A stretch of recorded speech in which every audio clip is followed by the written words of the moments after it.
자, 민주당으로부터 거센 압박, 사퇴 압박을 받고 있는 조희대 대법원장이 오늘 세종대왕에 빗대서 정부 여당에 뼈있는 말을 남겼습니다. 일본, 중국, 이탈리아를 비롯해 10여 개국의 대법원장, 대법관들이 다 듣고 있는 자리였는데 세종대왕은 뭘 하지 않았대요. 들어보시죠. 세종대왕께서는 법을 왕권 강화를 위한 통치 수단이 아니라 백성들의 삶의 질을 향상시키고 그들의 권리를 보장하는 규범적 토대로 삼으셨습니다. 이처럼 백성을 중심에 둔 세종대왕의 사법 철학은 시대를 초월하여 오늘날 우리가 지향해야 할 사법의 가치와도 깊이 맞닿아 있습니다. 급변하는 시대의 흐름 속에서도 법치와 사법 독립의 정신을 굳건히 지켜내고 정의와 공정이 살아 숨쉬는 미래를 함께 열어갈 지혜를 나눌 수 있기를 기대합니다. 세종대왕이 뭘 안 하셨느냐? 세종대왕은 법을 왕권 강화를 위한 통치 수단으로 쓰지 않았다. 이렇게 얘기를 했습니다. 설전 변호사님. 네. 이게 이재명 대통령과 민주당을 향해서 상당히 뼈 있는 말을 했다는 평가가 나옵니다. 그렇죠. 오늘 행사가 2025년 세종 국제 컨퍼런스입니다. 그래서 이제 그 컨퍼런스에 어떤 연관성이 있는 어떤 주제 있는 연설을 하시다 보니까 세종대왕에 빗대어서 했는데 참 안타까운 점은 대법원장의 어찌 보면 그냥 일상적으로 지나갈 수 있는 연설문일 수도 있지만은 이게 정치권에 던져주는 해석이 던져준다는 게 지금의 정치 상황이 참 사법부와 정치와의 관계가 묘하다라는 것이죠. 예.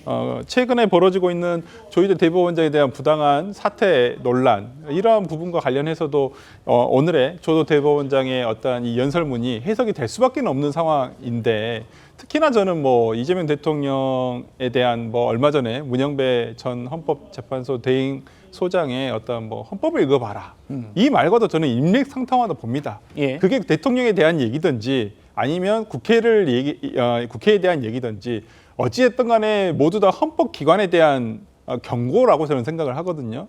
그렇기 때문에 어떤 세종대왕에 빗대어서 얘기는 하고 있습니다만은 어떤 지금의 어떤 법이라는 것이 그냥 국민 주권을 예전에는 왕이었지만은 지금은 국민 주권의 위임을 받았대서 내 마음대로 법을 만들고 내 마음대로 법을 행사할 수 있다는 것이 아니다라는 것을 오늘 다시 한번 조 대법원장께서 말씀하신 건 아닌가 싶습니다. 알겠습니다. 세종대왕은 법을 왕권 강화를 위해 쓰지 않았다 이 얘기가 에둘러서 지금 이재명 대통령과 민주당이 법을 자신들의 권력을 강화하는 쪽으로 쓰는 것 아닌가라고 말을 한다는 그런 언론들의 해석이 지금 뒤따르고 있습니다. 그래서 이 말에 뼈가 있는 것 아닌가, 언중유골이다라는 평가까지 나옵니다. 계속 한번 보죠. 최 의원님. 세종대왕은 수사와 재판 과정에서 백성들이 억울함이 없도록 형사사건 처리 분명하게 기록하고 사건 처리가 장기간 지체되지 않도록 했다. 이런 얘기. 다음이요. 또 세종대왕은 법의 공포와 집행에 있어서 백성들에게 충분히 알렸고 공법 시행을 앞두고서도 전국적으로 민심을 수렴해서 백성의 뜻을 반영하고자 노력했다. 그러니까 이 얘기들도 뭐 대법관 확 늘렸을 때라든지 또 검찰 보안 수사권 폐지 문제 요 얘기가 현실화됐을 때 어떻게 뭐 지연될지 뭐 공청회나 여론 수렴 없이 뭐 밀어붙이는 뭐 여당을 겨냥했다라는 평가도 나오고 있고 우리 최 의원님께서는 어떻게 바라보고 계십니까? 아니 우리가 그 조희대 대법원장의 저 발언을 뭐 견강부의 식으로 최근 그 여권이 조희대 대법원장한테 가하고 있는 압박 뭐 이런 것들을 끌어서 지금 설명하고자 하는 게 아니고요. 저는 조희대 대법원장이 오늘 세종 국제 컨퍼런스에 나와서 어떤 그 기념사를 할까 하는 거를 본인이 썼을 거 아니겠습니까? 썼을 때 최근 본인한테 가해지고 있는 여러 가지의 그 압박 환경 이런 거를 저는 염두에 두고 썼다고 생각을 합니다. 그러다 보니까 그 염두에 둔 그 생각을 우리가 저 국제 컨퍼런스에서 뭐 이재명 대통령 얘기 나오지도 않고 정청래 민주당 대표 나오지도 않았지만 그렇습니다. 그 내용을 하나씩 뜯어보면 결국 지금 본인한테 가해지고 있는 것과 관련하여 본인이 하고 싶은 얘기를 세종대왕에 빗대서 지금 얘기하고 있는 것 아니냐.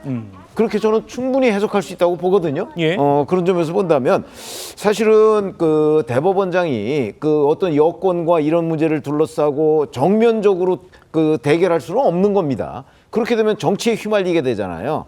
그래서 정치에서 한 발 떨어졌지만 적어도 본인이 현재 그 처하고 있는 현실에 대한 본인의 의지, 메시지 이런 것들은 분명하게 전달할 필요가 있다고 판단했기 때문에 오늘 저런 얘기를 한 것이 아닌가 싶은 생각이 들고 네. 그걸 저희가 자 이재명 정부와 민주당이 가하고 있는 조희대 대법원장에서 가하고 있는 여러 가지의 의혹 제기나 압박이나 아니면 입법 조치들 이에 대해서 본인은 전체적으로 동의할 수가 없다는 그 메시지를 분명하게 그리고 더군다나 뭐 사퇴 압박을 가하고 있는데 사퇴는 하지 않겠다는 그 뜻도 분명하게 전달했다. 저는 그렇게 생각을 합니다.